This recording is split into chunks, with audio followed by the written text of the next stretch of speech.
राम राम, जय हिंद। आज हम बात करेंगे कि जो सीजीएल अभी 90 दिन बाद होने वाला है, क्या अभी से हम तैयारी करके, स्क्रैच से तैयारी करके हम इस एग्ज़ाम को निकाल सकते हैं। देखो, अब हम इसको थोड़ा सा डिटेल में तुम्हें समझाना पड़ेगा, ऐसे तुम्हें समझ में नहीं आएगा, ठीक है। और हम ये चाहते हैं कि तुम जब भी हम चीज़ें समझाते हैं ज़रा ध्यान से समझा करो, तब तुम्हें भी समझ में आएगा कि वाकई में अगर हम तुम्हें ये जो पर्सनल मेंटरशिप चलाते हैं उसमें तुम्हारी हम हेल्प कर भी पाएंगे या नहीं, तुम्हें समझ में आ जाएगा, ठीक है।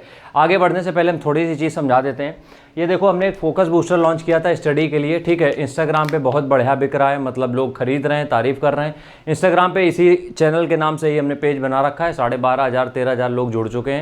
तो वहाँ पे ये लोग इस्तेमाल कर रहे हैं और उनके रिजल्ट्स भी बहुत बेहतरीन है। 500 रुपये का है, 2 महीने के लिए चलता है। पहले पेमेंट करना पड़ेगा इस नंबर पर 72 688 01578। इसी नंबर पर पेमेंट का स्क्रीनशॉट, अपना एड्रेस भेज देना, हम घर पर भेज देंगे। आधा चम्मच हल्के गर्म दूध के साथ लो, यकीन मानो स्ट्रेस कम होगा तुम्हारा और तुम्हारा फोकस बढ़ेगा, ज़्यादा स्टडी आवर्स बढ़ेंगे तुम्हारे, ठीक है। वो सब चीज़ें होंगी। और जो पर्सनल काउंसलिंग या मेंटरशिप प्रोग्राम जो है वो ज्वाइन करना चाहते हैं, उसकी भी फीस सिर्फ 500 रुपये। इतना सस्ता प्रोग्राम कहीं पे भी नहीं, खासकर सीजीएल के लिए 500 रुपये ही फीस है। इसी नंबर पे पेमेंट करना है और पेमेंट का स्क्रीनशॉट और एड्रेस भी इसी नंबर पे भेजना है। ध्यान रखना, बिना पेमेंट का कोई भी मैसेज आएगा हम तुरंत ब्लॉक कर देते हैं। मेरे पास टाइम नहीं होता है, क्योंकि मेरे पास और लोग हैं जो पेमेंट करके उनसे हमें डिस्कस करना पड़ता है, ठीक है। तो अगर आप विदाउट पेमेंट हेलो हाई करते हो, हम तुरंत ब्लॉक करेंगे, उसके अलावा हम कोई रिप्लाई नहीं करेंगे। आपका एक बार पेमेंट आता है, हम आपसे डिस्कस करेंगे, चीज़ें कब से शुरू होंगी हम सब बताएंगे। बट विदाउट पेमेंट अगर मैसेज आता है, इसको रूडनेस समझो, इसको जो समझना समझो, हमें कोई फर्क नहीं पड़ता, हम तुरंत ब्लॉक करेंगे, सीधी सी बात है, ठीक है। राम राम। अब आते हैं टॉपिक पे।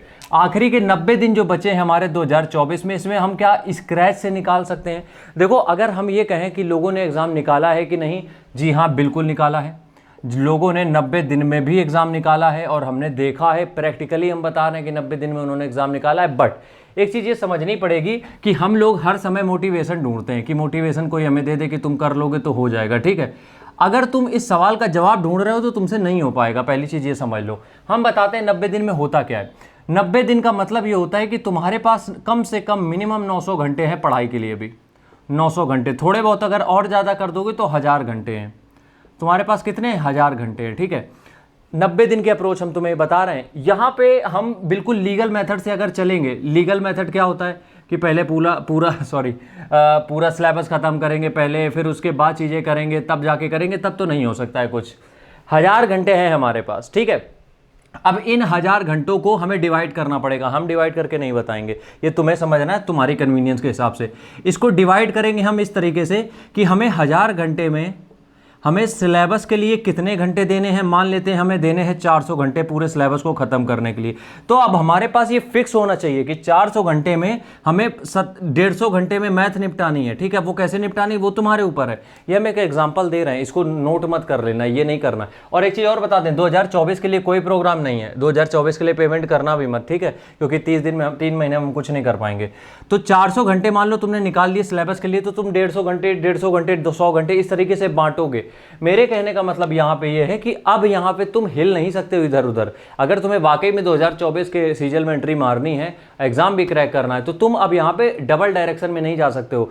सिलेबस भी खत्म कर रहे हो, किसी से पूछ भी रहे हो मॉक कैसे लगाएं, सारी चीजें तुम दूसरों से डिस्कस करके कर रहे हो, नहीं हो सकता है। तुम्हें क्या करना है, तुम्हें अपनी कन्वीनियंस के हिसाब से देखना है कि 90 दिन है हमारे पास, अगर 10 घंटे मिनिमम निकाल सकते हैं, ऑलमोस्ट हमारे पास 1000 घंटे हो जाते हैं। 1000 घंटों को हम इस तरीके से डिवाइड करेंगे। बट याद रखना, 3 महीने के लिए तुम्हारे कोई भी शौक हो, हॉबी हो, उनको सबको छोड़ना पड़ेगा, ठीक है। ये करना पड़ेगा अगर 3 महीने में एग्जाम निकालना है तो तुम क्या करोगे, अब इन घंटों को जैसे ही डिवाइड करोगे, 1000 घंटों को जैसे ही पार्ट्स में डिवाइड करोगे, तुम्हें एक चीज समझ में आएगी कि कितने घंटे हमें कहां पे देने हैं। मान लो तुमने डिवाइड कर लिया कि 500 घंटों में हमें सिलेबस और 500 घंटों में हमें पूरा रिवीजन और तैयारी करनी है।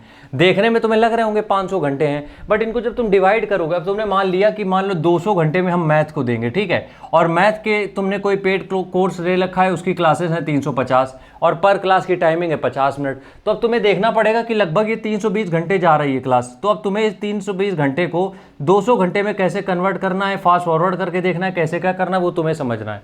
कहने का मतलब यहाँ पे ये है कि अब टारगेट बेस्ड तैयारी चलेगी, हमारे घंटों के हिसाब से तैयारी चलेगी। अब दिन के हिसाब से तैयारी नहीं हो पाएगी। अगर तुम ये सोचो कि 90 दिन है तो इसमें से 30 दिन हम इसके लिए निकालें, नहीं हो सकता है बॉस। अगर तुम्हें 90 दिन में वाकई में तैयारी करनी है तो तुम अपने आर से डिसाइड करो कि इतने घंटे में तैयारी हमें निपटानी है। उसमें से ये डिसाइड करो कि कितने घंटे में सिलेबस निपटाना है, उसमें से ये डिसाइड करो कितने घंटे में हमें तुमको ये चीज़ें करनी है कि ये वाला टॉपिक, ये वाला टॉपिक, ये वाला टॉपिक।